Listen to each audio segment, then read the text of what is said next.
اما بعد فاعوذ باللہ من الشیطان الرجیم بسم اللہ الرحمن الرحیم کی لا یکون دولة بین الاغنیاء منکم صدق اللہ العظیم رب اشرح لی صدری ویسر لی امری واحلل عقدۃ من لسانی یفقہوا قولی۔ آپ کے علم میں ہے کہ ہم ان نشستوں میں ایک 4 ورقے کا مطالعہ کر رہے ہیں جس کا عنوان ہے تنظیم اسلامی کا تعارف اور اسلام کا انقلابی منشور۔ پہلی نشست میں ہم نے اس کتابچے کے پہلے صفحے کا مطالعہ کیا جو تنظیم اسلامی کے بارے میں چند وضاحتوں پر مشتمل ہے کہ تنظیم کیا ہے اور کیا نہیں ہے۔ اس وقت میں صرف وہ عبارت پڑھ رہا ہوں تاکہ ہمارا جو تسلسل ہے مضمون کا وہ قائم ہو جائے۔ تنظیم اسلامی نہ کوئی سیاسی جماعت ہے نہ مذہبی فرقہ، بلکہ ایک اسلامی انقلابی جماعت ہے جو اولاً پاکستان اور بالآخر پورے کرۂ ارضی پر دین حق یعنی اسلام کے کامل نظام عدل و قسط کو غالب و قائم کرنا چاہتی ہے، جس سے سماجی، معاشی اور سیاسی سطح پر تبدیلیاں رونما ہوں گی۔ دوسری نشست میں ہم نے ان تبدیلیوں کا جائزہ لیا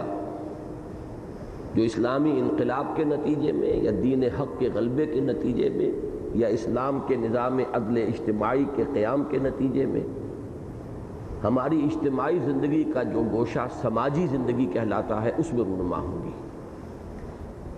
آج ہم دوسرے گوشے کی طرف پیش قدمی کر رہے ہیں جو آج کی دنیا میں بقیہ تمام گوشوں کی بنسبت زیادہ اہمیت اختیار کر گیا ہے۔ آج کا دور جو ہے اسے بجا طور پر اقتصادیات کا دور کہا جاتا ہے، اور آج کے انسان کو اقتصادی حیوان، اکنامک مین، اکنامک اینیمل قرار دیا گیا ہے۔ جیسے کبھی یہ کہا جاتا تھا کہ انسان حیوان عاقل ہے،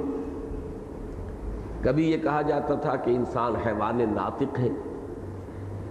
تو آج کا جو بھی پوری دنیا کے اندر ایک فکر اور تصور جو غالب ہے اس کے اعتبار سے اگر یہ کہا جائے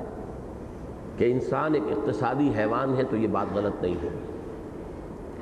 اور یہ بات بہت اہم ہے کہ ہم سمجھیں کہ اسلام کے معاشی نظام کے اہم خد و خال کیا ہے۔ جس طرح کل 6 نکات ہم نے سماجی زندگی سے متعلق پڑھے تھے، ایسے ہی آج بھی 6 نکات ہیں۔ آپ حضرات کے سامنے یہ کتابچہ موجود ہے، اب آپ اس کی جو عبارت ہے اس پر اپنی نگاہ کو مرتکز کریں۔ پہلا نکتہ، ریاست ہر شہری کی ناگزیر بنیادی ضروریات غذا، لباس، رہائش، تعلیم اور علاج کی کفالت کی ذمہ دار ہوگی۔ صرف معاملہ روٹی کپڑے اور مکان کا نہیں ہے، بلکہ اس سے آگے تعلیم، کم سے کم ایک بنیادی جو تعلیم ہے اس کو مفت ہونا چاہیے، اور ریاست کی ذمہ داری ہونا چاہیے کہ وہ اپنے شہریوں کو وہ تعلیم مہیا کرے بلا معاوضہ۔ ہاں، اس سے آگے کی تعلیم، پروفیشنل ایجوکیشن یا اور ہائر ایجوکیشن، اس کے ضمن میں اگر کوئی فیس ہو اور کوئی معاوضہ ہو تو اس میں کوئی حرج نہیں ہے۔ اسی طریقے سے علاج کا معاملہ ہے، تو یہ بنیادی ضروریات ہیں انسان کی، اور ریاست کی ذمہ داری ہے۔ آج دنیا میں یہ تصور بہت حد تک عام ہو چکا ہے، چنانچہ جو مغربی سرمایہ دارانہ نظام کے حامل ممالک ہیں ان میں بھی مختلف عنوانات سے، مثلا انگلستان میں ان ایمپلائمنٹ الاؤنس، کہ اگر کوئی شخص کسی جگہ پر ملازم نہیں ہے، کسی جگہ معاشی سلسلے میں وہ ایسی کوئی صورت مہیا نہیں ہے اس کے پاس کہ جس سے وہ خود کفیل ہو سکے، تو ریاست کے ذمے ہے، اور یہ ان ایمپلائمنٹ الاؤنس جو ہے اس کو کیلکولیٹ کیا جاتا ہے کہ کم سے کم کتنے میں ایک انسان اپنی ان بنیادی ضروریات کو فراہم کر سکتا ہے۔ اسی طریقے سے امریکہ میں اس کا نام ہے ویلفیئر، کہ جو شخص بھی یہ ڈکلیئر کر دے کہ میں اس وقت کسی معاشی جو ہے کسی مصروفیت میں نہیں ہوں اور میری کوئی آمدنی کا ذریعہ نہیں ہے، صرف ڈکلیریشن اس کی کافی ہوتی ہے، اس کا یہ بیان کافی ہے۔ اس کے بعد اس کے لیے یہ تمام بنیادی ضروریات ریاست کے ذمے ہو جاتی ہیں کہ وہ انہیں فراہم کرے۔ لیکن واقعہ یہ ہے کہ اس اصول کو سب سے پہلے تاریخ انسانی میں بیان بھی کیا نبی اکرم صلی اللہ علیہ وسلم اور بالخصوص حضرت عمر فاروق رضی اللہ تعالیٰ عنہ نے، اور خلافت راشدہ کے دور میں اس کا ایک عملی نمونہ پیش ہوا۔ تو پہلی بات یہ ہے کہ ریاست ہر شہری کی ناگزیر بنیادی ضروریات، غذا، لباس، رہائش، تعلیم اور علاج کی کفالت کی ذمہ دار ہوگی، اور اس کے لیے مسلمانوں سے زکوٰۃ اور غیر مسلموں سے جزیے کی وصولی کا نظام پورے طور پر نافذ ہوگا۔ اصل میں جو زکوٰۃ اور عشر کا نظام ہے، زکوٰۃ کے ساتھ یہاں پر عشر بھی لکھ لیجئے، اس لیے کہ در حقیقت عشر بھی وہ زکوٰۃ الارض ہے، زمین کی زکوٰۃ عشر ہے، یعنی 10واں حصہ پیداوار کا اگر زمین بارانی ہے، یعنی قدرتی ذرائع سے اگر اس کی اریگیشن ہو رہی ہے، اس کو سیراب کیا جا رہا ہے، اور اگر وہ مصنوعی ذرائع سے، تو مصنوعی ذرائع ظاہر بات ہے کہ اس میں کچھ نہ کچھ انسان کا صرف ہوتا ہے، ٹیوب ویل لگایا ہے تو بجلی کا پیمنٹ اس سے کرنی ہوگی، یا ڈیزل خرچ کرنا ہوگا، یا نہری پانی اگر ہے تو اس آبیانہ جو ہے وہ نہری پانی کا اسے دینا ہوگا۔ اس لیے اس قسم کی زمینوں سے نصف عشر یعنی 20واں حصہ 5%، لیکن بارانی زمینوں سے 10% عشر، اور دوسرا معاملہ ہے زکوٰۃ کا۔ تو زکوٰۃ اور عشر کا جو در حقیقت مصرف ہے وہ یہی ہے۔ زکوٰۃ اور عشر جو ہے یہ ٹیکس نہیں ہے، یہ عبادات میں داخل ہے، یہ زکوٰۃ ہے، اور یہ ارکان اسلام میں سے ہے۔ ٹیکس میں اور ان کے درمیان بڑا فرق ہے۔ ٹیکس کی شرح گھٹتی بڑھتی رہتی ہے، اور ٹیکس کے بارے میں متمدن ترین ممالک میں بھی یہ بات تسلیم کی جاتی ہے کہ ٹیکس سے بچنے کی کوشش کرنا کوئی جرم نہیں ہے، بشرطے کہ جھوٹ نہ ہو، مس اسٹیٹمنٹ نہ ہو، لیکن اور مختلف ذرائع سے انسان کوشش کرتا ہے کہ وہ کون سی شکلیں ہیں کہ جن سے انسان ٹیکس سے بچ سکے۔ بڑی بڑی فرمیں ہیں جو بڑی بڑی فیسیں لے کر ایڈوائز کرتی ہیں کہ آپ اگر ٹیکس سے بچنا چاہتے ہیں تو کیا شکل، یعنی ان کے قانون کے مطابق جائز شکلیں کیا ہیں، لوپ ہولز کیا ہیں، کہاں رکھنے ہیں قانون میں جن سے آپ فائدہ اٹھا کر ٹیکس سے بچ سکتے ہیں۔ جبکہ عبادت کا معاملہ جو ہے بالکل مختلف ہوتا ہے، اس میں کبھی بھی کوئی انسان جو اللہ پر اور رسول پر صلی اللہ علیہ وسلم اور آخرت پر ایمان رکھتا ہو، وہ عبادت کے معاملے میں بچنے کی کوشش نہیں کرے گا۔ لہذا یہ جو معاملہ ہے، اسلامی ریاست اپنے تمام شہریوں کی بنیادی ضروریات کی کفالت کو جس چیز سے متعلق کر رہی ہے، اس کو اگر ٹیکس کے ساتھ وابستہ کر دیا جائے گا تو وہ نظام مستحکم نہیں ہوگا، بلکہ اس کو عبادت کے ساتھ، اور عبادت بھی وہ جو ارکان اسلام میں یوں سمجھیے کہ 2 عبادتیں وہ ہیں کہ جن کی اہمیت دوسری 2 عبادتوں سے زائد ہے۔ ارکان اسلام 5 ہیں، کلمہ شہادت اس کا تعلق تو ہمارے ایمان سے ہے، باقی 4 اعمال ہیں، عبادات ہیں، نماز، روزہ، حج اور زکوٰۃ۔ ان میں ایک تقسیم ہے، میرا ایک کتابچہ ہے جو حج کے موضوع پر ہے، اس میں میں نے یہ بات واضح کی ہے کہ ان میں بھی ایک تقسیم ہے کہ صلاۃ اور زکوٰۃ یہ اہم تر ہیں بنسبت صوم اور حج کے، اس لیے کہ قرآن مجید میں سورہ توبہ میں بھی کفار سے جنگ بند ہونے کے لیے جو کم سے کم شرائط ہیں ان میں کلمہ شہادت اور نماز اور زکوٰۃ کو شمار کیا گیا۔ اسی طریقے سے جب مانعین زکوٰۃ کا مسئلہ اٹھا خلافت راشدہ میں حضرت ابو بکر صدیق رضی اللہ تعالیٰ عنہ کے عہد خلافت میں، تو جب یہ مشورہ دیا گیا، اور مشورہ دینے والوں میں حضرت عمر جیسی شخصیت بھی تھی رضی اللہ تعالیٰ عنہ کہ اس معاملے میں نرمی برتی جائے، تو حضرت ابو بکر صدیق رضی اللہ تعالیٰ عنہ نے حضور کی حدیث کوٹ کی، معاذ ابن جبل رضی اللہ تعالیٰ عنہ سے روایت ہے، جس میں حضور نے وضاحت کے ساتھ کہا ہے کہ امرت ان اقاتل الناس، مجھے حکم ہوا ہے کہ میں جنگ جاری رکھوں لوگوں سے، حتیٰ یشہدوا ان لا الہ الا اللہ وان محمدا عبدہ ورسولہ واقاموا الصلاۃ وآتوا الزکاۃ،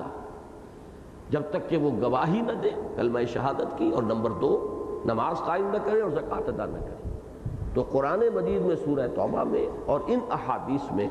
جو کم سے کم منیمم شرائط قرار دی گئی ہیں وہ کلمہ شہادت کے ساتھ نماز اور زکوٰۃ ہے۔ تو گویا کہ ایک نسبتاً اگر ریشو پروپورشن کا معاملہ سامنے رکھا جائے تو کہا جا سکتا ہے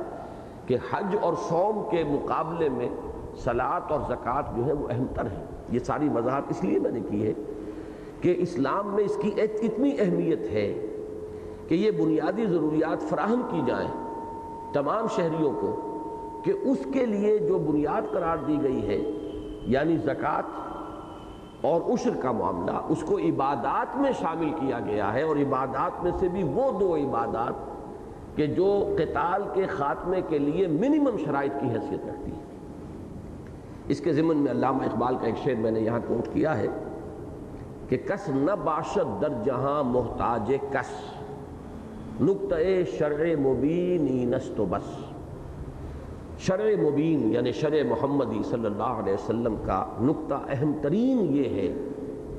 کہ کوئی انسان دنیا میں کسی دوسرے انسان کا محتاج نہ رہے۔ یہاں ذرا ایک نقطے کی وضاحت ضروری ہے کہ علامہ اقبال یہ کیا کہہ رہے ہیں۔ ظاہر بات ہے اسلامی ریاست میں اب زکوٰۃ جو لوگ لیں گے تو گویا کہ وہ محتاج ہیں زکوٰۃ کے۔ فرق کیا ہے؟ اسلامی ریاست میں یہ زکوٰۃ جو ہے بنیادی ضروریات کی فراہمی کے لیے یہ انفرادی سطح پر نہیں رکھی گئی، ریاست کے ذمہ ڈالی گئی، تو گویا کہ کوئی شخص کسی دوسرے شخص کے سامنے ہاتھ نہیں پھیلائے گا بلکہ ریاست کفالت کر رہی ہوگی۔ تو یہ جو معاملہ ہوتا ہے خیرات کا، صدقات کا، اس میں ایک شخص بہرحال اس کے دل کے اندر یہ بات نہ بھی ہو، وہ خلوص اور اخلاص کے ساتھ ہی صدقات و خیرات دے رہا ہو، لیکن یہ کہ بہرحال دنیا کے جو معیارات ہیں اس کے اعتبار سے وہ بلند تر مقام پر ہوتا ہے، اور لینے والا جو ہے وہ ظاہری اعتبار سے کم تر مقام پر آ جاتا ہے۔ تو اگر یہ انڈیویجول ٹو انڈیویجول پیمنٹ ہو تو اس کے اندر یہ بات موجود ہوگی کہ ایک انسان دوسرے انسان کا محتاج بن گیا ہے، یا ایک انسان دوسرے انسان کا زیر احسان آ گیا ہے۔ جبکہ یہ معاملہ ریاست سے متعلق ہے تو اس میں سے وہ چیز جو ہے پھر نکل جاتی ہے کہ جو ذاتی طور پر اگر یہ معاملہ ہو تو وہ اس کا گویا کہ جزو لا ینفک بن جاتا ہے۔ تو کوئی شخص دوسرے شخص کا محتاج نہ ہو، اور اسلامی ریاست در حقیقت روئے ارضی پر اللہ کی قائم مقام ہے۔ اس اعتبار سے اللہ تعالیٰ کی جو ذمہ داری ہے جو اللہ نے اپنے اوپر لی ہے کہ رزق کی ذمہ داری مجھ پر ہے، تو اس اعتبار سے گویا کہ اسلامی ریاست اللہ تعالیٰ کی اس ذمہ داری کو روئے ارضی پر پورا کرنے والی ہے۔ اس اعتبار سے اسلامی ریاست اللہ اور اس کے رسول کی قائم مقام بن جاتی ہے۔ اس اعتبار سے کہا گیا کہ وہ بات اللہ کی طرف سے آ رہی ہے، کسی انسان کی طرف سے نہیں آ رہی۔ کس نہ باشد در جہاں محتاج کس، نقطہ شرع مبین اینست و بس۔ بہرحال پہلا نقطہ یہ ہے۔ دوسرا، مزید برآں صدقات نافلہ، انفاق فی سبیل اللہ اور قرض حسنہ کا جذبہ پروان چڑھے گا۔ اس چیز کا دار و مدار ایمان پر ہے۔ جیسا میں نے کل عرض کیا تھا کہ انسان کی سماجی مساوات کا معاملہ جو ہے وہ کسی قانون کے ذریعے نافذ نہیں کیا جا سکتا۔ قانون آپ لاکھ بنا لیں کہ تمام انسان برابر ہیں، یہ تو ایک ذہنی کیفیت ہے، قلبی کیفیت ہے، وہ بدلے گی تو یہ ہے کہ وہ انسان تسلیم کرے گا کہ یہ نیچی نسل نہیں ہے بلکہ میرے برابر ہے، میں کوئی اونچی نسل سے متعلق نہیں ہوں، مجھے کوئی فوقیت اور برتری حاصل نہیں ہے، تمام انسان مساوی ہیں۔ اسی طریقے سے یہ دوسری شے جو ہے یہ بھی قانون کے ذریعے سے نافذ کی جانے والی نہیں ہے، اس کا تعلق انسان کے ایمان سے ہے۔ جتنا جتنا یقین، جتنا جتنا ایمان پختہ ہوتا چلا جائے گا اللہ پر، یوم آخر پر، اتنا ہی انسان میں جذبہ پیدا ہوگا کہ صرف زکوٰۃ اور عشر نہیں، صرف صدقات واجبہ نہیں، بلکہ صدقات نافلہ، مزید صدقہ و خیرات مزید دے، اور یہ انڈیویجول لیول پر ہوگا۔ اور اس میں جو سورہ بقرہ کے 2 رکوع ہیں اس کے آخری حصے میں، اس میں بڑی تفصیل کے ساتھ گفتگو آئی ہے کہ اس میں خود جا کر تلاش کرو کہ کون صاحب احتیاج ہے اور اس کی غیرت اور حمیت مانے ہو رہی ہے کہ وہ تمہارے سامنے ہاتھ نہیں پھیلا رہا۔ انسٹیٹیوشن آف بیگری جو ہے، یہ جو گداگری کا جو ایک نظام ہے، اسلام اس کو انکریج نہیں کرنا چاہتا، بلکہ یہ چاہتا ہے کہ آپ چاہتے ہیں، اللہ نے آپ کو اگر یہ استعداد دی ہے، جذبہ پیدا کیا، جائیے تلاش کیجئے، اور جو واقعتاً مستحق ہیں اور جو اپنی غیرت اور حمیت کا پردہ بھی اپنے اوپر ڈالے رکھنا چاہتے ہیں ان کو تلاش کر کے اور انہیں پہنچاؤ۔ پھر ان میں اولین حقدار جو ہیں وہ ذوی القربا ہیں، قرابت دار جو ہیں، ان کا سب سے پہلا حق ہے۔ تو یہ صدقات نافلہ، انفاق فی سبیل اللہ اور قرض حسنہ کا جذبہ پروان چڑھے گا۔ اس کے ضمن میں بھی علامہ اقبال کا وہ شعر بہت ہی اہم ہے کہ جو حرف قل العفو میں پوشیدہ تھی اب تک، اس دور میں شاید وہ حقیقت ہو نمودار، کہ قرآن مجید نے جو چیز قل العفو کے حوالے سے دنیا کو دی تھی کہ تمہارے اندر یہ جذبہ پیدا ہو جانا چاہیے کہ جو بھی تمہاری ضرورت سے زائد ہے تم یہ سمجھو کہ یہ تمہارا جائز حق نہیں ہے، بلکہ اللہ نے تمہارے مال میں یہ چیز شامل کر کے تمہارے ایمان کا امتحان لیا ہے۔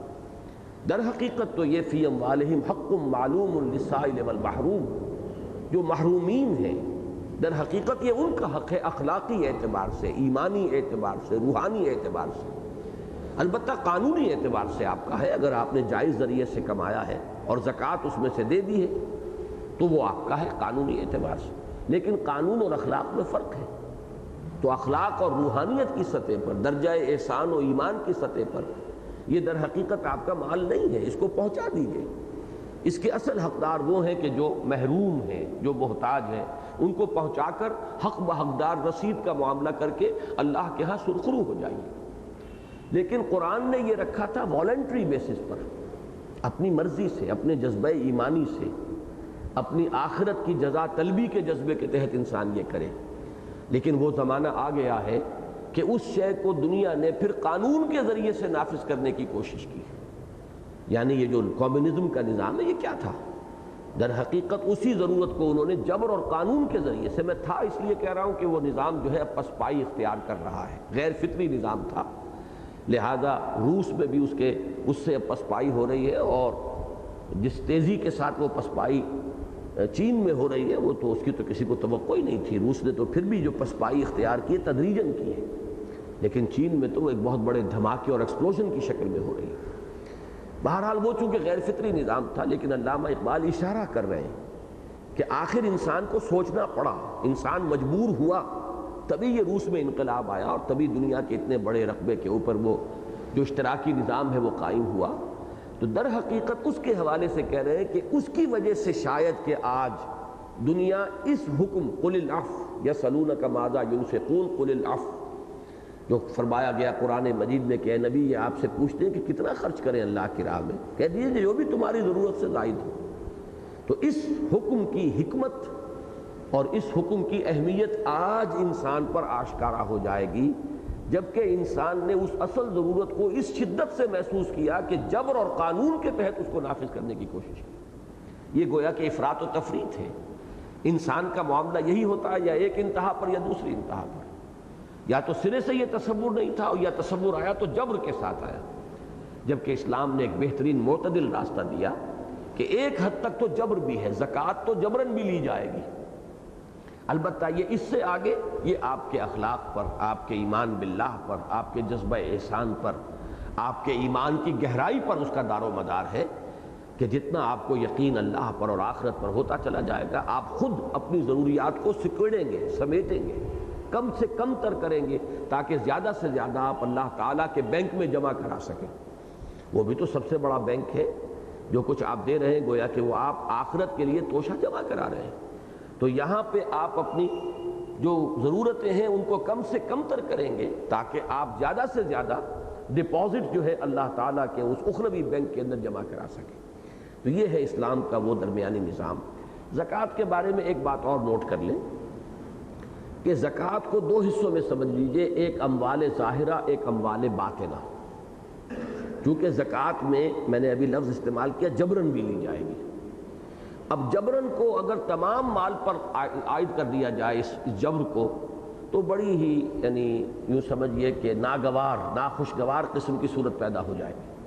گویا کہ آپ کو گھروں میں جا کر لوگوں کے ٹرنکوں کی تلاشی لینی پڑے گی کہ تم نے کیا رکھا ہوا ہے اپنے یہاں، کتنا زیور ہے، تم تو کہتے ہو کہ اتنا زیور ہے، دیکھتے ہیں تلاشی لیتے ہیں کہیں زیادہ تو نہیں ہے، تم کہتے ہو کہ اتنی رقم ہے، آئیے دیکھتے ہیں تلاشی لیتے ہیں زیادہ تو نہیں ہے۔ تو شریعت میں دو حصے ہو گئے، اموال ظاہرہ، اموال باطنہ۔ اموال ظاہرہ وہ ہیں جو خود عیاں ہیں، مثلا کچھ لوگ ہیں جن کا پیشہ ہی ہے وہ جانور پالتے ہیں اور گلے ہیں ان کے، ظاہر بات ہے کہاں لے جائے گا وہ، یہ 200 بھیڑ بکریاں ہیں یا 40-50 گائیں بھینسیں ہیں، جو بھی سامنے ہیں، اتنے اونٹ ہیں، تو یہ اموال ظاہرہ ہے۔ اسی طرح ایک شخص دکان کے اندر مال ڈال کے بیٹھا ہوا ہے، یہ اس کا مال ظاہر ہے کہ اس میں مال کتنا ہے اس وقت، اس میں کوئی گھروں میں جا کر تلاشی کی ضرورت نہیں ہے۔ تو جو مال اس طرح کے ہیں اس کا جبراً لیا جائے گا، اور ریاست کی سطح پر وہی ہے کہ جو جبراً وصول کیا جائے گا۔ البتہ جو اموال باطنہ ہیں ان کو لوگوں پر چھوڑ دیا جائے گا کہ وہ اگر ان میں ایمان ہے وہ زکوٰۃ دیں، اگر نہیں دیں گے تو گویا کہ اپنی عاقبت برباد کریں گے، اپنے پاس وہ مال ایسا رکھیں گے تو گویا کہ آخرت میں وہی مال ہوگا جس کو کہ جہنم کی آگ پر تپا کر اور ان کو داغا جائے گا۔ لیکن اس میں یہ نہیں ہے کہ تلاشیاں لی جائیں، جو بھی اسٹیٹمنٹ ہے پھر وہ اگر چاہیں تو بیت المال میں جمع کرائیں، چاہیں تو وہ اپنے طور پر وہ اس زکوٰۃ کو ادا کر سکتے ہیں۔ تو یہ نظام جو ہے اس کو ذہن میں رکھیے۔ تیسری چیز، سود کی لعنت کا مکمل خاتمہ ہو جائے گا، اور جوئے، سٹے، لاٹری، دو طرفہ آڑھت اور خرید و فروخت کی جملہ حرام صورتوں کے کلی انسداد سے سرمایہ داری کی جڑ کٹ جائے گی۔ اب یہ بہت زیادہ وضاحت طلب ہے بات جو ہے اس وقت، تو چونکہ ہمیں 1 گھنٹے کے اندر اندر پوری بات مکمل کرنی ہے، تو پہلا جو آخری حصہ اس جملے کا اس پر توجہ کیجیے۔ سرمایہ داری کی جڑ کاٹنی ہے، سرمایہ کاری کی جڑ نہیں کاٹنی، یہ دو الفاظ علیحدہ علیحدہ ہیں۔ میں نے جو آج سورہ حشر کی آیت کا ٹکڑا پڑھا تھا، عنوان بنایا ہے آج کی اپنی اس گفتگو کا، کہ لا یکون دولتم بین الاغنیاء منکم، یہ گویا کہ ایک ٹارگٹ ہے، ایک ہدف ہے، ایک مقصد ہے، ایک گول ہے کہ ایسا نہیں ہونا چاہیے کہ سرمایہ تمہارے دولت مندوں ہی کے مابین گردش میں رہے۔ اس سرمایہ کی گردش ہونی چاہیے پورے معاشرے کے اندر، گویا کہ ارتکاز دولت پسندیدہ نہیں ہے۔ اب اس کو قرآن نے کس طریقے سے حاصل کیا، اسلام نے کس طور سے اس کو حاصل کیا کہ جبر بھی نہ ہو۔ ایک نظام تو وہ ہے کہ جو کمیونزم کا ہے کہ ملکیت ختم، کوئی کسی شے کا مالک نہیں۔ ذرا انہوں نے نرمی کی تو کہا کہ جو آرٹیکلز آف یوز ہیں، عام استعمال کی چیزیں، ایک گھر ہے، سائیکل ہے، یا کسی کے لیے موٹر ہے، یا گھر کے برتن ہیں، فرنیچر ہے، یہ تو انفرادی ملکیت میں ہو سکتے ہیں۔ لیکن جو ذرائع پیداوار ہے جس سے آدمی نفع حاصل کرتا ہے، زمین ہے، دکان ہے، کارخانہ ہے، یہ کسی کی انفرادی ملکیت میں نہیں ہوگا۔ اس سے یقیناً وہ مقصد تو حاصل ہو گیا۔ اب ارتکاز دولت کہاں سے ہوگا کسی کے پاس؟ دولت جمع نہیں ہو سکتی، وہ مقصد تو حاصل ہو گیا۔ لیکن جبر آ گیا، انسان کی آزادی ختم ہو گئی، اب تو وہ ایک مشین کا پرزہ بن گیا۔ پھر یہ کہ اس میں زیادہ کام کرنے کا جذبہ بھی ختم ہو گیا۔ کیوں زیادہ کام کرے؟ زیادہ کام کے نتیجے میں زیادہ پیداوار ہوگی، وہ اس کی تو ہوگی نہیں، اسے تو وہی معین اپنی ویج ملنی ہے۔ جبکہ سرمایہ دارانہ نظام کے اندر یہ ہے کہ چونکہ ایک شخص کو معلوم ہے میں زیادہ محنت کروں گا، بجائے 12 گھنٹے کے 18 گھنٹے جان ماروں گا، تو جو کچھ یافت ہوگی وہ میری ہوگی، لہذا وہ زیادہ محنت کرتا ہے۔ تو ان دو چیزوں کو ذہن میں رکھیے۔ اسلام کا درمیانی نظام یہ ہے کہ وہ ارتکاز دولت کو تو روکنا چاہتا ہے لیکن جبر نہیں کرنا چاہتا، وہ انفرادی ملکیت کو برقرار رکھنا چاہتا ہے، اور انفرادی ملکیت صرف استعمال کی چیزوں کی نہیں بلکہ جو مینز آف پروڈکشن ہے، ذرائع پیداوار کو بھی انفرادی ملکیت میں دینا چاہتا ہے۔ وہ جو جذبہ زیادہ کام کرنے کا ہے اس کو بھی برقرار رکھنا چاہتا ہے۔ تو اب یہ دو مقاصد ہو گئے، ان دو مقاصد کو اسلام نے اس طور سے پورا کیا کہ بعض چیزوں کو حرام کر دیا۔ سب سے بڑی شے جس کو حرام کیا، اور یہ حرام چیزوں میں سر فہرست ہے، جتنی چیزیں حرام ہیں ان میں کوئی شے اتنی حرام نہیں ہے جتنا کہ سود حرام ہے، شراب اتنی حرام نہیں ہے، یہاں تک کہ زنا بھی اتنا حرام نہیں ہے جتنا کہ سود حرام ہے۔ اس لیے کہ واضح حدیث ہے حضور کی، الربا 70 جزءاً، سود کے گناہ کے 70 حصے ہیں، ایسرھا، ان میں سب سے ہلکا حصہ اس کے مساوی ہے، ان ينكح الرجل امہ، کہ کوئی شخص اپنی ماں کے ساتھ بدکاری کرے۔ تو اب زنا کو ضرب دیجئے، ماں سے زنا، وہ کتنا ہوگا؟ 1000 سے ضرب دیں یا 1,00,000 سے ضرب دیں، یہ تو آدمی کے اپنے احساس کی شدت پر ہے کہ زنا عام عورت سے اور زنا ماں سے کیا ریشو پروپورشن ہوگی۔ پھر یہ کہ اس کو بھی 70 سے یا 100 سے ضرب دیجئے، اس لیے کہ سب سے ہلکا حصہ اس کے مساوی ہے۔ تو معلوم ہوا کہ سود اتنی بری شے ہے، اتنی بڑی لعنت ہے کہ جتنی بڑی لعنت کوئی اور شے نہیں۔ عقائد میں شرک، اعمال میں سود، یہ گویا کہ سر فہرست ہے۔ اس اعتبار سے سود کو جب ختم کر دیا جائے تو سرمایہ داری کی جڑ کٹ جائے گی۔ سرمایہ کاری رہے، آپ کا سرمایہ ہے، آپ کام کیجئے، محنت ہے کیجئے، آپ اشتراک کر لیں اپنی آزاد مرضی سے، 10 آدمی 4 آدمی سرمایہ بھی جمع کر لیں، محنت بھی مل جل کر کریں، تو یہ شراکت ہے، جائز ہے۔ زیادہ سے زیادہ مزاربت کی شکل رکھی گئی کہ فرض کیجئے کسی شخص کے پاس صلاحیت ہے، کام کر سکتا ہے، پیسہ نہیں ہے، آپ کے پاس پیسہ ہے، فاضل ہے، آپ اس کو دے دیجئے، تو سب سے پہلے تو اسلام آپ سے یہ کہے گا کہ آپ اس کو دے ہی دیجئے، آپ کا فاضل پیسہ ہے۔ قول العفو کے تحت تو گویا کہ اعلیٰ ترین مقام یہ ہے کہ آپ کے پاس فاضل ہے، آپ دے دیجئے اس کو، یہ تو سب سے اونچا مقام ہے، روحانیت کا مقام ہے، ایمان کا اور احسان کا مقام۔ یہ نہیں تو دوسرا درجہ یہ کہ قرض حسن دے دیجئے کہ وہ اپنا کاروبار چلا لے، آپ نے 10,000 20,000 1,00,000 روپیہ اس کو دے دیا، اس کا کاروبار چل گیا آپ کے بھائی کا، وہ پہیہ جب چل پڑا اس نے 1,00,000 آپ کا واپس کر دیا، تو آپ نے بہت بڑی نیکی کمائی کہ آپ نے ایک اپنے ایسے بھائی کی جس کی معاشی زندگی میں تعطل تھا، اس تعطل کو رفع کرنے میں اپنا سرمایہ عارضی طور پر دے دیا۔ یہ بھی دوسرے درجے کی بات ہے۔ تیسرے درجے پہ پھر یہ ہے کہ آپ اگر بہت ہی لالچی ہیں یا بہت ہی آپ کے اندر کوئی احتیاج والا مسئلہ ہے تو آپ اپنا سرمایہ اس کو دے دیجئے کہ وہ کام کرے، نقصان اگر ہو جائے تو سارا آپ کے سرمایہ پر جائے گا، نفع ہو جائے تو کچھ ایک حصہ معین کر لیا جائے، وہ نفع بھی آپ لے دیجئے، بس اس سے نیچے اترنے کی اجازت نہیں ہے کہ آپ یہ کہیں کہ صاحب میں تو دوں گا، مجھے اس سے غرض نہیں، آپ کو نفع ہو یا نقصان، اور اتنی معین شرح پر آپ کو مجھے تو بہرحال دینا ہی ہے۔ اب آپ اسے نفع کہہ لیں، اسے کچھ اور کہہ لیں تو اس سے نوعیت نہیں بدلے گی، یہ سود ہے، اور یہ جیسا کہ میں عرض کر چکا ہوں تمام حراموں میں سب سے بڑھ کر حرام ہے۔ جب اس کی جڑ کٹ جائے گی تو سرمایہ داری کی لعنت جو ہے ختم ہوگی، سرمایہ کاری برقرار رہے گی، لوگ کام کریں گے، سرمایہ کو میدان میں لائیں گے، لیکن سرمایہ داری کی جڑ کٹ جائے گی۔ اسی طرح یہ جوا اور سٹہ جو ہے، اس میں بھی محض چانس ہوتا ہے جو طے کرتا ہے، محض اتفاق، اس میں محنت کو دخل نہیں ہوتا، اور اس کی بھی جڑ اس لیے کاٹی گئی ہے کہ اس چانس اور اتفاق کا رسک زیادہ وہی لے سکتا ہے جس کے پاس فاضل سرمایہ ہے۔ جس غریب کے پاس کھانے کو بمشکل ہے، شام کی روٹی کے لیے ہے، وہ کہاں اس کو داؤ پر لگائے گا؟ وہ تو کوئی بہت ہی پاگل ہو گیا ہو، بے وقوف ہو گیا ہو، مجنون ہو گیا ہو تو ایسی حرکت کرے گا۔ یہ سٹے جو چلتے ہیں اور یہ فارورڈ ٹریڈنگز جو ہوتی ہیں اور اس کے اندر سپیکولیشن کا جو کاروبار چلتا ہے، یہ تو وہ لوگ جن کے پاس بہت فاضل سرمایہ موجود ہوتا ہے۔ تو جوئے اور سٹے سے بھی در حقیقت سرمایہ داری کی لعنت کو ختم کرنا پیش نظر ہے۔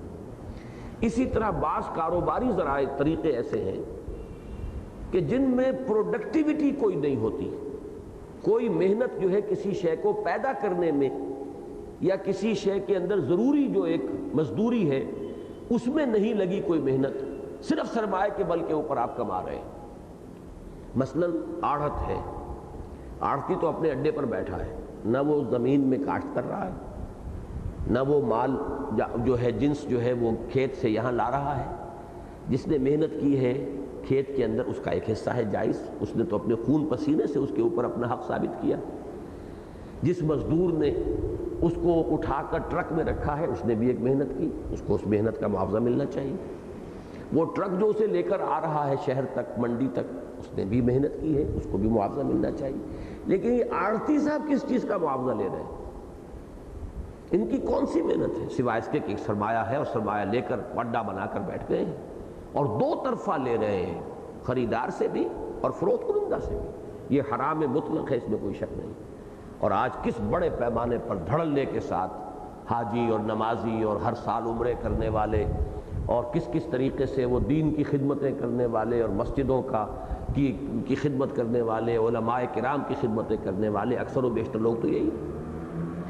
یک طرفہ کمیشن کے جواز کا فتویٰ ہے کہ وہ وکالت ہوتی ہے کہ فرض کیجئے کہ میں چاہتا ہوں 100 من گندم خریدنا، میرے پاس وقت نہیں ہے، میں جاؤں، دیکھوں، دیکھ بھال کروں، میں نے آپ کے ذمے لگا دیا، آپ نے اپنا وقت لگایا، آپ نے بہتر سے بہتر مال جو ہے اور صحیح سے صحیح ریٹ پر جہاں سے ملا لا کے مجھے دیا، یہ آپ کی محنت ہے، میں آپ کو اس پر کمیشن دے دوں گا۔ یہ وکالت ہے، وکالت جائز ہے۔ وکیل کی حیثیت سے، میرے وکیل کی حیثیت سے آپ پرچیز کر رہے ہیں یا میرے وکیل کی حیثیت سے آپ فروخت کر رہے ہیں۔ اب ظاہر بات ہے وکالت دو طرفہ کبھی نہیں ہوتی، کسی مقدمے میں کوئی وکیل مدعی اور مدعا علیہ دونوں کی طرف سے تو نہیں ہو سکتا، لہذا دو طرفہ جو آڑھت ہے اس کا کوئی جواز نہیں ہے، جبکہ وکالت یک طرفہ ہو کر وہ جواز کا فتویٰ ہے۔ اسی طریقے سے ہمارے ہاں فارورڈ ٹریڈنگ جتنی ہوتی ہے، سودا ہو رہا ہے مستقبل کا، اس میں کیا ہوتا ہے کہ ایک شخص سودا کرتا ہے 10 لاکھ کا اور صرف 10% دیتا ہے، 1 لاکھ دے دیتا ہے یا اس سے بھی اور کم، بیانہ دیا اور سودا ہو گیا۔ اسلام کی روح سے یہ سودا حرام ہے۔ مستقبل کا کوئی سودا، اسے بیع سلم کہتے ہیں، اسلام میں جائز نہیں ہے جب تک کہ ٹوٹل پیمنٹ نہ ہو۔ اگر وہ 10 لاکھ روپے کا تھا معاملہ، فرض کیجئے اگلے سال کا آپ ایک معاہدہ کرتے ہیں کہ اگلے سال جون کے مہینے میں آپ سے 1000 من گندم لوں گا، 100 روپے من دوں گا، اب اس کی رقم کر لیجئے کتنا بنا، 10 لاکھ بنا، کتنا بنا وہ میں دوں گا، تو 10 لاکھ کا 10 لاکھ آپ کو ابھی دینا پڑے گا۔ یہ نہیں کہ آپ اس کی کوئی ایک پرسنٹیج دے کر سمجھے کہ سودا ہو گیا، یہ حرام ہے۔ اس کا مقصد کیا ہے، جس کو آج کل کی اصطلاح میں اوور ٹریڈنگ کہتے ہیں، کہ سرمایہ تو آپ کا کم ہے اور کاروبار آپ کر رہے ہیں، آپ کی اپنی راس اور پونجی جو ہے وہ تو 5 لاکھ ہے اور کاروبار آپ کر رہے ہیں 50 لاکھ کی سرحد پر جا کر۔ یہ بھی در حقیقت سرمایہ داری اور سرمایہ کے ارتکاز کا ذریعہ بنتا ہے، پیسہ پیسے کو کھینچتا ہے۔ تو اسلام نے اس وقت تفصیل میں جانے کا موقع نہیں ہے۔ دو جو اسلامی معاشی نظام کے جو 2 پہلو ہیں، ان میں سے ایک زکوٰۃ اور عشر والا، وہ تو وہ ہے ویلفیئر یا بنیادی انسانی ضروریات جو ہیں شہریوں کی، ان کی کفالت کا فنڈ گویا کہ اس سے قائم ہوا، وہ تو بیت المال ہے، وہ کسی اور کام میں نہیں لگ سکتا، وہ اسی کام میں لگے گا روپیہ۔ دوسرا یہ کہ وہ کاروبار میں آزادی، پروڈکشن کے اندر ایک آزاد معیشت کا ایک نظام برقرار رکھنا چاہتا ہے، پھر یہ بھی چاہتا ہے کہ سرمایہ داری کی لعنت مسلط نہ ہو جائے، دولت کا ارتکاز نہ ہو جائے، لہذا اس نے کچھ ایسی شکلوں کو حرام قرار دے دیا جس سے دولت کا ارتکاز ہوتا ہے۔ سرمایہ کاری سرمایہ داری کی لعنت بن کر، جس طریقے سے بعض درختوں کے اوپر آپ نے دیکھا ہوگا پیراسائٹس ہوتے ہیں، ایسی بیلیں جو درخت ہی سے چوس رہی ہیں ساری غذا، اور درخت جو ہے ختم ہو جاتا ہے، سوکھ جاتا ہے اور وہ ہری بھری ہے۔ تو اس طریقے سے یہ مختلف چیزیں ہیں، سود وغیرہ، اس میں وہ سرمایہ کاری سرمایہ داری کی لعنت بن کر اور پورے نظام پر ایک آکاش بیل کے طریقے سے چھا جاتی ہے۔ یہ ہے جس کے ذریعے سے سرمایہ داری کی جڑ کٹ جائے گی۔ یہاں بھی علامہ اقبال کا ایک شعر میں نے دیا ہے،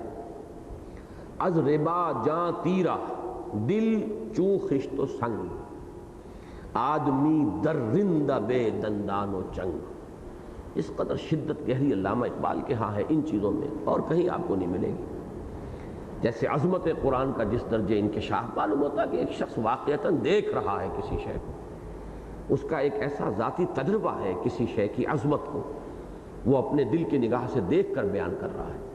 وہ کوئی سنی سنائی بات نہیں ہے، وہ کوئی آورد نہیں ہے، وہ کوئی تکلف کے صحیح سے کہی ہوئی باتیں نہیں ہیں۔ اسی طرح اس موضوع پر جس قدر گہرے احساس کا معلوم ہوتا ہے کہ وہ ان کا اپنا ایک ذاتی احساس ہے شدت کے ساتھ۔ سود کی لعنت سے جو نتیجے نکلتے ہیں، از ربا جاں تیرا، انسان کا باطن تاریک ہو جاتا ہے، اندر روشنی نہیں رہتی، اندر سے انسان گھپ اندھیرا اندر،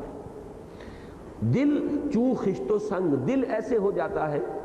جیسے پتھر یا اینٹ سخت ہو جاتا ہے، ثم قست قلوبکم فہی کالحجارۃ او اشد قسوہ، پھر تمہارے دل سخت ہو گئے تو وہ تو اب گویا کہ پتھروں کے مانند ہے، ان سے بھی زیادہ سخت ہے۔ آدمی در رندہ بے دندان و چنگ، اور سود خور جو انسان ہے وہ درندہ بھیڑیا بن جاتا ہے، اگرچہ بھیڑیوں جیسے دانت اس کے نہیں ہوتے اور بھیڑیوں جیسے پنجے نہیں ہوتے۔ یہ پنجہ، دندان اور چنگ یہ پنجہ ہوتا ہے، تو اگرچہ وہ بظاہر انسان نظر آ رہا ہے، انگلیاں ہی ہیں، پنجہ نہیں ہے، اور دانت بھی انسانوں والے ہیں، بھیڑیوں والے دانت نہیں ہیں، لیکن انسان حقیقت میں درندہ اور بھیڑیا بن جاتا ہے۔ اب آئیے چوتھی چیز، شریعت اسلامی کی حدود کے اندر انفرادی ملکیت اور آزاد معاشی جد و جہد کی فضا برقرار رہے گی، اور اس ضمن میں صحت مند مقابلے سے صنعت و تجارت کو فروغ اور پیداوار میں اضافہ ہوگا۔ اس کی وضاحت تو میں کر چکا ہوں کہ در حقیقت یہ دو نظام جو ہیں، اور یہ دو نظام کیوں وجود میں آئے، در حقیقت یہ انسان کے تجربات ہیں۔ چند جملوں میں یوں سمجھیے کہ آج سے 200-250 برس قبل پوری دنیا میں ایک ہی نظام تھا، سیاسی اور معاشی علیحدہ علیحدہ شمار نہیں ہوتے تھے، یہ ایک ہی شے تھی، اور اس کا نام ہے جاگیرداری نظام، فیوڈل سسٹم۔ بادشاہت ہوتی تھی ٹاپ پر، اور بادشاہ کے نیچے جاگیردار، 20 ہزاری، 30 ہزاری، 40 ہزاری، 50 ہزاری، 5 ہزاری، 10 ہزاری، یہ ہماری ہندوستان کی اصطلاح تھی۔ اور وہاں بیرنز ہیں، لارڈز ہیں، یہ ان کے مارکوئس ہیں، فلاں ہیں، یہ بھی ان کے گریڈز تھے۔ جاگیردار اپنے علاقے کا مالک مطلق ہے، جو بھی رہ رہا ہے وہ اس کی رعیت ہے، اور ہر شے کا وہ مالک ہے۔ جو بھی کام کر رہا ہے کھیت میں، وہ بھی گویا کہ اس کے مزارے کی حیثیت رکھتا ہے۔ جو کہیں کپڑا بن رہا ہے بیٹھا ہوا، کوئی لوہار ہے، وہ بھی در حقیقت اس کے کمی کاری ہے، اور جاگیردار پر بادشاہ اوپر بیٹھا ہوا ہے۔ یہ نظام تھا، اس کو آپ سیاسی کہہ لیں، معاشی کہہ لیں۔ اب اس میں جو ظلم تھا، جو تمیز بندہ و آقا، فساد آدمیت ہے والی کیفیت تھی، جو بادشاہوں کے محلوں میں عیاشیاں اور جاگیرداروں کے ہاں عیاشیاں، ان کے کتوں کے لیے وہ کچھ کہ جو کسان کے لیے نہیں ہے، حالانکہ کسان جو ہے اصل تو کمائی وہ کر رہا ہے۔ تو یہ چونکہ غلط شے تھی، ظلم تھا، فطرت نے اس کے خلاف وا کیا، انسان نے ریوولٹ کیا۔ تو سب سے پہلا قدم اٹھایا جمہوریت، بادشاہت کا خاتمہ۔ یہ گویا کہ ایک صحیح رخ پر پہلا قدم تھا، لیکن یہ کہ انسان کا علم جو ہے وہ محدود ہے۔ ایک خرابی کا تو علاج کیا، لیکن اب اس کے نتیجے میں کیا نکلا؟ سرمایہ داری وجود میں آ گئی، اور خاص طور پر انڈسٹریل ریولوشن بھی چونکہ ساتھ ہی آ گیا سائنسی ترقی کی وجہ سے، تو ان دونوں نے مل کر سرمایہ داری کی لعنت اختیار کر لی۔ پہلے جاگیردار جو ہے اس کی حکومت تھی، اب سرمایہ دار کی حکومت ہو گئی۔ سرمایہ دار کہنے کو تو یہ کہتا ہے کہ صاحب میں آپ کو مجبور نہیں کرتا، آپ چاہیں تو میرے ہاں کام کریں، چاہے نہ کریں،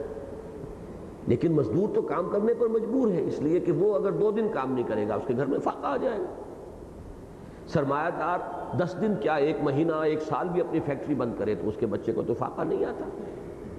تو بالکل ان ایکول فوٹنگ پر ہے۔ لہذا ایکسپلائٹیشن یا استحصال نے اب سرمایہ داری کی شکل اختیار کر لی۔ اب یہ بھی چونکہ فطرت کے خلاف ہے، فطرت نے پھر یہ بات کیا۔ اب انسان نے ایک چھلانگ اور لگائی، اشتراکیت، سرمایہ داری ختم، ملکیت ہی ختم، جڑی کاٹو۔ جو یہ بلبل جس شاخ پر بیٹھ کر چہچہاتا اس شاخے کو کاٹ دو۔ لیکن اس سے پھر جبر آ گیا، 1 پارٹی گورنمنٹ قائم ہو گئی،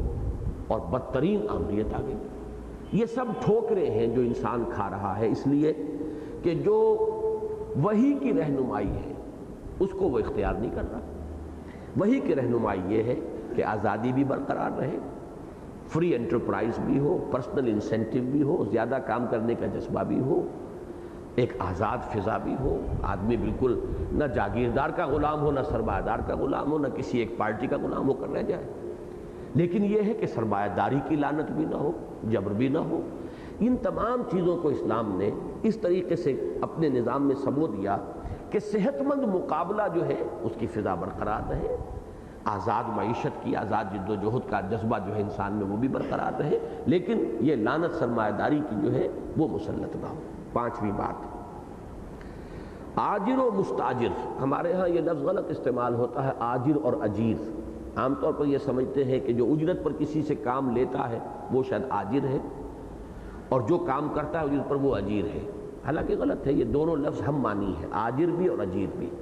فاعل اور فعیل، عالم اور علیم، یہ ہم معنی الفاظ ہیں۔ لیکن چلیے اب یہ چونکہ غلط العام بن گیا ہے تو ہم نے صحیح لفظ لکھا ہے آجر اور مستاجر۔ آجر وہ ہے جو اجرت پر کام کرتا ہے، اور مستاجر وہ ہے جو اجرت پر کام کراتا ہے۔ آپ نے اگر کسی مزدور کو اپنے مکان کی تعمیر میں رکھا ہے تو آپ مستاجر ہیں، اور وہ مزدور جو ہے وہ آجر ہے یا اجیر ہے، دونوں الفاظ اس کے لیے استعمال کیے جا سکتے ہیں، وہ ایک ہی لفظ ہے۔ مستاجر وہ ہے جو اجرت پر کام لیتا ہے، اور یہ سورہ قصص میں یہ لفظ آیا ہے کہ حضرت موسیٰ علیہ السلام نے جب مدین کے کنویں پر جا کر جو وہ شیخ مدین تھے، ان کی بچیوں کو کی مدد کی اور پانی ان کے بھیڑوں بکریوں کو پلا دیا۔ پھر جا کر جب حضرت موسیٰ کو طلب کیا اس شیخ مدین نے کیا وہاں آؤ، تو اس میں یہاں فرمایا، ایک بچی نے کہا کہ ابا جان انہیں ملازم رکھ لیجئے، یا ابت استاجر ہو، ان کو اجرت پر رکھ لیجئے، ملازم رکھ لیجئے، ہم لڑکیاں ہیں، ہمیں جانا پڑتا ہے، بھائی ان کا کوئی تھا نہیں، تو یہ اگر آپ کے ہاں ملازم رہیں گے تو یہ جو ایک دقت ہے یہ رفع ہو جائے گی۔ تو آجر اور مستاجر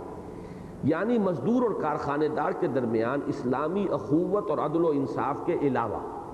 پہلی چیز تو یہ ہے کہ اسلامی اخوت پیدا ہوگی، جو سماجی سطح پر ہماری اصل بات تھی کہ یہ بھی میرا مسلمان بھائی ہے، یا مسلمان نہ بھی ہے تو انسان بھائی ہے۔ اسلامی اخوت تو دوہری منزل بن گئی نا، ورنہ تو یہ ہے کہ آدم اور حوا کی اولاد تو ہے، کوئی عیسائی اگر میرے ہاں مزدور ہے، کوئی اور ہندو میرے ہاں مزدور ہے، تو وہ بھی آدم اور حوا کی اولاد ہونے کے ناطے سے میرا بھائی ہے۔ تو انسانی اخوت اور اس سے اوپر آتی ہے پھر اسلامی اخوت، وہ تو بہت ہی ایک گاڑھی شے ہے اگر ایمان ہو دل کے اندر موجود۔ پھر عدل و انصاف کہ کارخانے دار جو ہے، امپلائر جو ہے، مستاجر جو ہے، وہ دیکھے کہ میں صحیح اجرت دوں، ورنہ یہ کہ میں اللہ کے ہاں پکڑا جاؤں گا۔ یہ چیزیں تو ایمانی ہیں، لیکن قانونی سطح پر باہمی سودا کاری میں مزدور کو ریاست کی جانب سے کفالت کی ضمانت کا سہارا حاصل ہوگا۔ یہ سودا کاری جو ہے یہ آج کل کی ایک اصطلاح ہے، اسی کے لیے یونینز بنتی ہیں کہ ایک کارخانہ ہے، اس کے اندر جو مزدور کام کر رہے ہیں وہ اپنی یونین بنا لیتے ہیں، ٹریڈ یونین۔ اب وہ یونین جو ہے وہ پھر سودا کاری کرتی ہے اور حکومت بھی اسے تسلیم کرتی ہے کہ یہ سودا کاری کی ایجنٹ ہے، اس کو مزدوروں کی طرف سے بولنے کا حق حاصل ہے۔ وہ پھر جو انتظامیہ ہے، جو مالک ہے، اس سے بات کریں گے کہ اتنی مزدوری ہوگی تو ہم کام کریں گے، ورنہ یہ ہے کہ انہیں حق ہے کہ وہ ہڑتال کر دیں۔ نہ صرف ہڑتال کر دیں، وہ گھیراؤ بھی کر سکتے ہیں کہ کسی اور کو بھی ہم یہاں مزدور نہیں رکھنے دیں گے۔ اب یہ چیزیں جو ہیں یہ ہمارے نظام میں تو اس سے فساد پیدا ہوتا ہے۔ اس میں اسلام کیا کرتا ہے؟ وہی چیز کہ جو مغربی نظام کے اندر بھی ہے۔ فرض کیجئے کہ آپ یہ سمجھتے ہیں، مزدور یہ سمجھتا ہے کہ میری مناسب مزدوری مجھے کارخانے دار نہیں دے رہا، وہ کم پر بھی کام کرنے پر کیوں مجبور ہے کہ اگر میں نہیں کروں گا تو بھوکا مروں گا؟ اگر ریاست ذمہ داری لیتی ہے کہ اگر تم کام نہیں کرو گے، تمہیں مناسب کام نہیں مل رہا یا تم مناسب مزدوری تمہیں نہیں دی جا رہی، کام مت کرو، تو تمہاری جو بنیادی ضروریات ہیں وہ تو ریاست کی طرف سے تمہیں ملیں گی۔ تو اب گویا کہ اس مزدور کے قدم جم گئے زمین میں، اب وہ بات کر سکتا ہے، اسے فاقے کا اندیشہ نہیں ہوگا، وہ تبھی کام کرے گا جبکہ اس کے اندر اسے محسوس ہو کہ مجھے مناسب مزدوری مل رہی ہے۔ اگرچہ اس نظام میں بھی ایک خلا ہے، اور وہ خلا یہ ہے کہ اس سے لوگوں کے اندر بیکاری کا جذبہ پروان نہ چڑھ جائے، اور یہ ان نظاموں میں پیدا ہو چکا ہے۔ ویلفیئر پر بہت لوگ جو ہے عیش کرتے ہیں، کیوں کام کریں جبکہ بنیادی ضروریات فراہم ہو رہی ہیں۔ یہاں پر در حقیقت اسلامی نظام کے اندر ایمان کا جذبہ جو ہے چونکہ وہ بھی شامل ہوتا ہے، لہذا یہ تمام جو رخنے ہیں انسانی نظام جب بنیں گے ان میں یہ رخنے موجود رہیں گے، لیکن ظاہر بات ہے کہ اسلام کا نظام محض قانون پر نہیں ہے، بلکہ اس میں ایمان اور اس میں اللہ تعالیٰ پر اور آخرت کا یقین شامل ہے، لہذا یہ چیز کمپنسیٹ کرے گی کہ انسان جو ہے اس کو اپنی غیرت کے منافی سمجھے۔ اسی لیے فرمایا گیا کہ صدقات جو ہیں وہ لوگوں کے اوساخ ہیں، یہ میل کچیل ہے، بچو اس سے۔ اور حضور صلی اللہ علیہ وسلم نے اپنے اور اپنی اولاد پر آپ نے صدقے کو اور زکوٰۃ کو حرام کر کے اس میں بھی گویا کہ ایک رہنمائی کر دی کہ اس سے حتی الامکان بچنا چاہیے۔ دستے سوال دراز کرنے کی مذمت کی کہ یہ تمہاری عزت نفس کے خلاف ہے، جاؤ محنت کرو، کلہاڑا لو اور جا کر لکڑیاں کاٹو اور لے کر آؤ، یہ کسی کے سامنے دستے سوال دراز کرنے سے یہ بہتر ہے۔ تو یہ جو اس کی اخلاقی جو اس کے ڈائمنشنز ہیں، اس اخلاقی جو حصہ ہے اس تعلیم کا جس کا تعلق ایمان کے ساتھ ہے، وہ جب اس کے ساتھ شامل ہو جائے گا تو پھر یہ سودا کاری کا یہ نظام جو ہے یہ صحیح متوازن طریقے پر چلے گا، لیکن قانونی سطح پر اس کا ہونا ضروری ہے، ورنہ کہنے میں تو یہ کہا جائے گا کہ صاحب کارخانے دار کی مرضی ہے وہ کارخانہ چلائے نہ چلائے، مزدور کی مرضی ہے کام کرے نہ کرے، لیکن جیسا کہ میں نے پہلے کہا بہت ہی ان ایکول، بہت ہی غیر مساوی بنیاد پر کھڑا ہے بیچارہ وہ جو اگر 2 دن کام نہیں کرتا تو بھوکا مرے گا، اور وہ اگر 1 سال بھی کارخانہ بند رکھے تو اس کے پاس اتنا فاضل سرمایہ ہے کہ وہ عیش کرے گا، کھائے گا۔ تو اس کے لیے یہ ہے کہ ریاست اس کو ایک سہارا دے، کہ تمہاری بنیادی ضروریات، اور یہ ظاہر بات ہے کہ جو بھی ہماری قومی سطح ہوگی معیشت کی اس کے اعتبار سے معین کیا جائے گا۔ کوئی شخص کہے کہ صاحب میری بنیادی ضرورت ہے مجھے ایئر کنڈیشن مکان ملنا چاہیے، تو یہ نہیں ہوگا۔ وہ تو جو ہماری جس کو آپ جی این پی کہتے ہیں، نیشنل پروڈکٹ جو ہے، گرینڈ نیشنل پروڈکٹ، قومی سطح، اس کے اعتبار سے معین کیا جائے گا کہ ہمارا کم سے کم لیول جس پر کہ انسان کی بنیادی ضروریات پوری ہو سکے وہ کتنی ہے۔ اس لیول پر جو ہے ذمہ داری ریاست جب لے لے گی تو پھر مزدور کو ایک سہارا ملے گا، اور کارخانے دار کو بھی اس صورت میں آپ پورا اختیار دیں گے، ہائر اینڈ فائر جسے کہا جاتا ہے، کہ کارخانے دار کو یا جو بھی مستاجر ہے اسے حق ہونا چاہیے کہ وہ جس کو جس وقت چاہے رکھے، جس وقت چاہے اس کو ہٹا دے۔ اگر یہ نہ کریں گے تو بھی فساد پیدا ہوتا ہے۔ چنانچہ امریکہ میں ہر شخص کو ہر وقت اختیار حاصل ہے، بڑے سے بڑے ملازم کو کہے گا کہ صاحب ابھی فوراً باہر ہو جائیے، آپ جو آپ کے واجبات ہیں ابھی لے لیجیے۔ مزدور کو کہے گا کام نہیں کرنا، چلے جائیے آپ۔ اور واقعہ یہ ہے کہ اس کے بغیر صحیح نظام نہیں چلتا۔ لیکن ان دونوں چیزوں کے اندر اگر وہ شے موجود ہے تو پھر یہ کہ عدل کا تقاضا پورا ہو جائے گا کہ مزدور اگر بیکار ہو گیا ہے تو اس کو فاقے کا اندیشہ نہ ہو، بھوکے مرنے کا اندیشہ نہ ہو۔ اس کی جب ضمانت ہو جائے گی ریاست کی طرف سے تو یہ نظام اس کے بعد پھر آزاد بنیاد پر چل سکے گا کہ اگر مستاجر اور اجیر کا آپس میں معاہدہ صحیح جس کو کہا گیا قرآن مجید میں ان تراضٍ منکم، آپس میں رضامندی سے، ایسا نہ ہو کہ کوئی شخص مجبوری سے وہ بات قبول کر رہا ہو، ان تراضٍ منکم، باہمی رضامندی سے ہوگا تو وہ اس نظام کے تحت انشاءاللہ صحیح چل سکے گا۔ اب آخری چیز جو ہے وہ سب سے زیادہ اہم ہے اور ہمارے ملک کے اعتبار سے اہم ترین ہے، اس لیے کہ ہمارے ملک کے بارے میں یہ بات آپ سنتے ہیں کہ یہ ہماری بنیادی معیشت جو ہے وہ زرعی ہے، ہماری زرعی معیشت والا ملک ہے۔ اگرچہ انڈسٹریلائزیشن بھی کافی ہوئی، کارخانے لگے، صدر ایوب مرحوم کے زمانے میں بڑی تیزی کے ساتھ ہمارے ہاں انڈسٹری آگے بڑھی ہے، لیکن پھر وہ قدم رک گیا، پھر وہ فسادات شروع ہوئے، مزدوروں نے کام کرنا چھوڑ دیا اور وہ ہنگامے ہونے شروع ہوئے، تو اس کے بعد سرمایہ جو ہے وہ شائع ہو گیا، اس نے آگے بڑھ کر نئے انٹرپرائز اور نئے کاروبار اور نئے کارخانے لگانے کی بجائے ان چیزوں میں اپنے آپ کو لگایا، جسے آپ ریئل اسٹیٹ کہتے ہیں، مکان بناؤ، زمین خریدو، جہاں پہ کسی مزدور کا جھگڑا نہیں، ٹریڈ یونین کا خطرہ نہیں۔ تو یہ ہمارے ہاں وہ پروسیس جو ہے پھر رک گیا، وہ عمل۔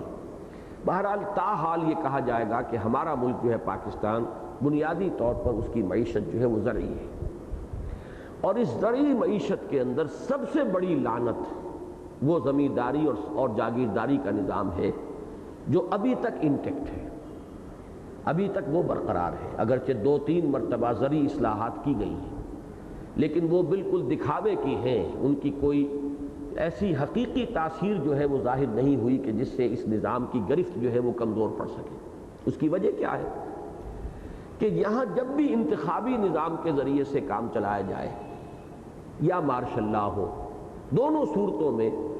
جو بنیادی یہاں پر اہمیت رکھنے والے طبقات ہیں وہ زمیندار اور جاگیردار ہیں۔ نہ جمہوریت ان کو ناراض کر سکتی ہے اور نہ مارشل لا ان کو ناراض کر سکتا ہے، اور ظاہر بات ہے کہ وہ تو کبھی نہیں چاہیں گے کہ ہماری جو ہمارے مفادات ہیں ان پر کوئی آنچ آئے۔ وہ جاگیرداری اور زمینداری کے خلاف کوئی اقدام برداشت نہیں کریں گے، جس کا سب سے بڑا مظہر یہ ہے کہ آج تک کوئی حکومت اس ملک میں زرعی ٹیکس نہیں لگا سکی۔ منطقی طور پر ثابت، عقل سے ثابت، ہر اعتبار سے معقول، پوری دنیا ہم پر زور دے رہی ہے، جن سے ہم قرض لینے جاتے ہیں، سود دیتے ہیں، وہ کہتے ہیں کہ تمہاری معیشت کبھی نہیں سنبھلے گی، تم اسی طرح سود کے اندر جکڑے رہو گے جب تک کہ تم اس زرعی جو ہے آمدنی اس پر بھی ٹیکس نہ لگاؤ۔ لیکن کوئی، چاہے وہ بھٹو صاحب تھے اور چاہے اب جو بھٹو صاحبہ ہیں، کسی کے اندر ہمت نہیں ہے، نہ وہ ضیاء الحق صاحب کے اندر ہمت تھی، نہ کسی اور میں ہمت ہے، اس لیے کہ اصل طاقت جو ہے یہاں پر وہ انہی کے ہاتھ میں۔ تو ہمارے ہاں معیشت کے اعتبار سے اہم ترین نقطہ یہ ہے زمینداری کا معاملہ اور جاگیرداری کا معاملہ۔ یہی وجہ ہے کہ میں تو چونکہ ایوان ہائے حکومت کے قریب بھی کبھی نہیں گیا، صرف ایک عارضی سا کچھ 2 ماہ کا ایک وقفہ تھا جو میں ضیاء الحق مرحوم کی مجلس شورا میں شریک ہوا تھا، وہاں میں نے تقریر کی تھی کہ آپ کو ایک بہت اعلیٰ سطح کا ایک کمیشن قائم کرنا چاہیے جس میں ٹاپ کے علماء کرام ہوں، ماہرین علم دین کے، اور بندوبست اراضی کے جو ماہرین ہیں وہ بھی ٹاپ کے ہوں، اعلیٰ درجے کے، وہ شریک ہوں اور وہ طے کریں شریعت کا منشا کیا ہے، دین کیا چاہتا ہے۔ آخر انگریز جو نظام دے گیا تھا اس کو ہم مقدس سمجھ کے کیوں سینے سے لگائے ہوئے ہیں؟ اکثر و بیشتر یہ جاگیریں جو ہیں یہ تو غداری کے صلے میں انہیں ملی تھی، اور ان لوگوں کو ہم نے جوں کا توں برقرار رکھا ہوا ہے۔ ہندوستان ہی کو دیکھیں کہ آزادی کے بعد پہلا کام انہوں نے یہ کیا کہ جاگیرداری زمینداری ختم، اور یہی وجہ ہے کہ ان کے ہاں سٹیبلٹی پیدا ہو گئی، استحکام پیدا ہو گیا۔ یہاں تو جاگیرداروں کے ہاتھ میں ہے، اعلیٰ سے اعلیٰ الیکشن کرا لیں، ماتھے کے لیبل بدلیں گے صرف، وہی ہوں گے، کسی وقت وہ مسلم لیگی تھے، پھر کبھی ریپبلکن ہو گئے، پھر وہی جو ہے کنونشن لیگی ہو گئے، پھر وہی پیپلز پارٹی میں آ گئے، پھر وہی جو ہے وہ ضیاء صاحب کی شورا میں آ گئے، وہی اکثر و بیشتر آج جو ہے منتخب جو آپ کی پارلیمنٹ سے ان میں موجود ہے۔ تو کوئی بنیادی تبدیلی یہاں نہیں آ سکتی جب تک کہ زمین کا بالکل نیا بندوبست نہ ہو۔ اس بندوبست کی دو بنیادیں ہیں شریعت کی روح سے، اگرچہ اس میں شریعت کی تعلیم بہت حد تک ہمارے ذہنوں سے مخفی ہو چکی ہے،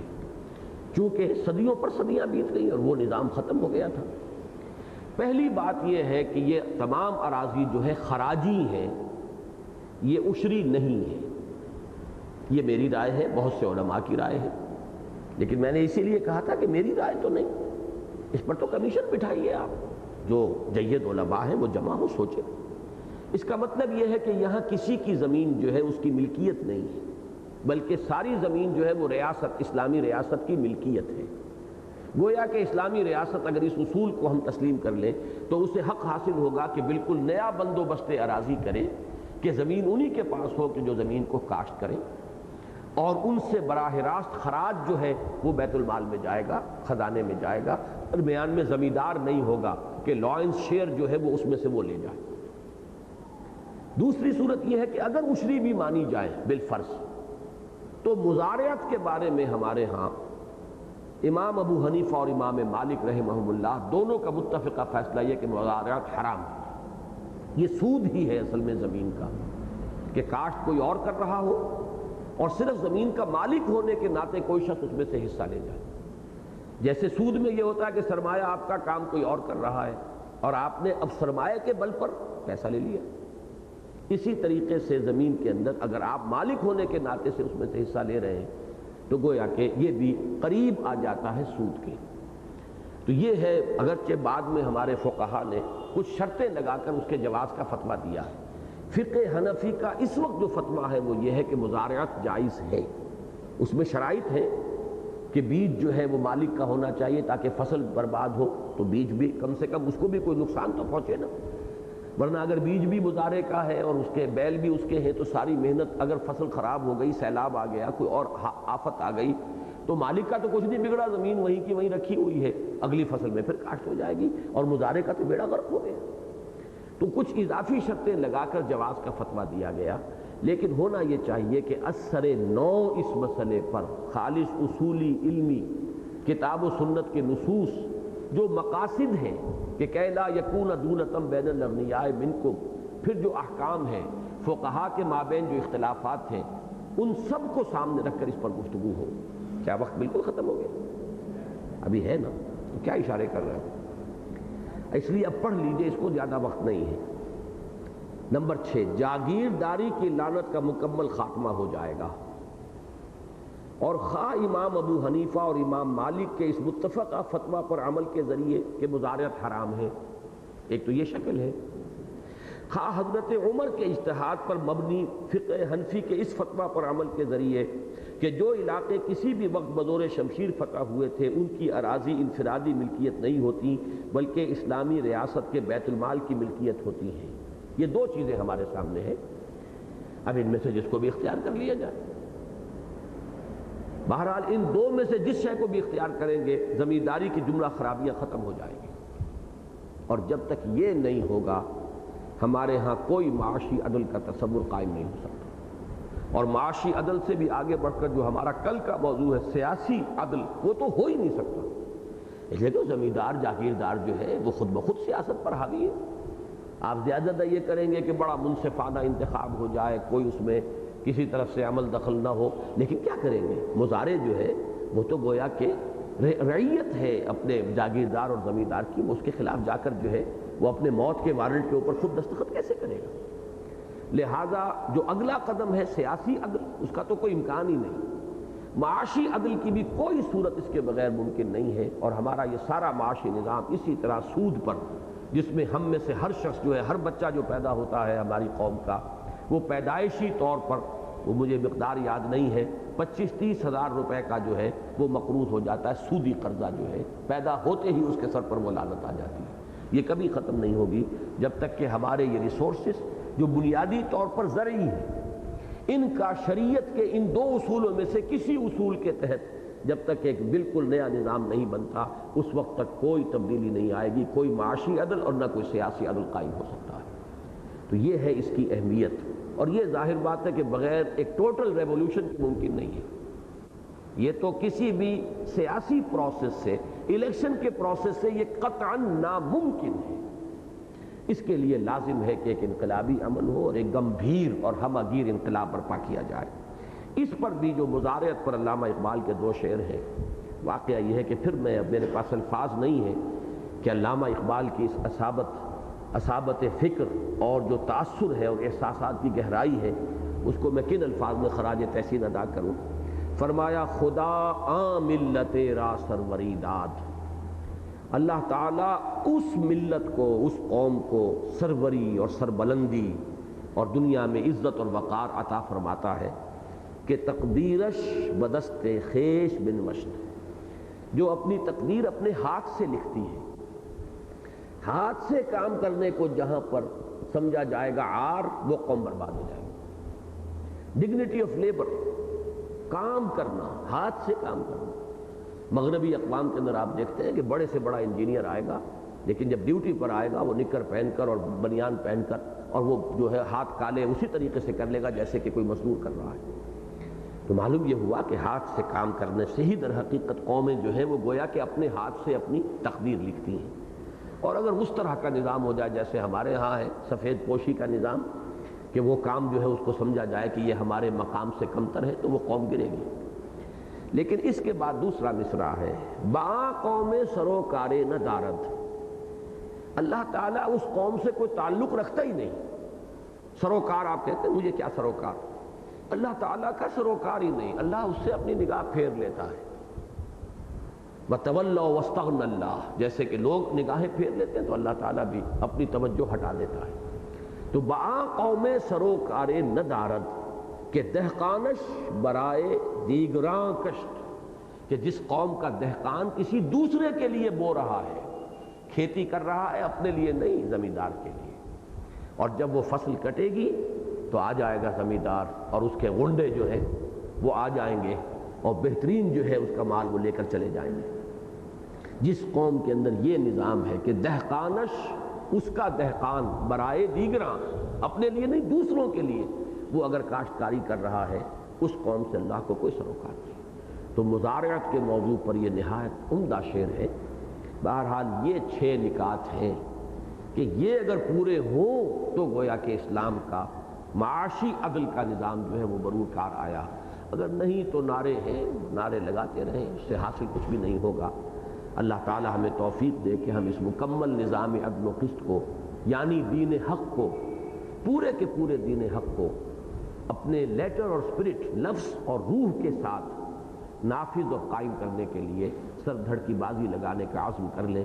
اقول قولی ھذا واستغفر اللہ لی ولکم ولسائر المسلمین والمسلمات۔